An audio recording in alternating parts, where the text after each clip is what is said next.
Fetch me the quantum cyber measure. Do I look like hired help to you, Autobot? Knockout, attend to the needs of our esteemed guest. As you command.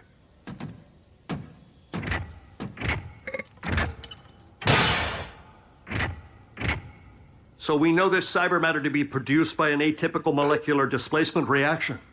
Extensive empirical evidence indicates the fundamental instability within the Synthen formulation to be the cause. Double-blind analysis? Naturally. The results only confirmed my original hypothesis. Once the erroneous variable has been corrected for, the stabilized synthetic material will bind properly with cybernucleic acid.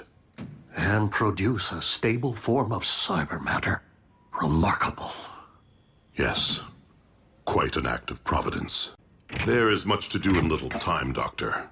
Shall we get back to work? Certainly. The isoprobe. I don't see one. What a surprise. Anything else? Thank you.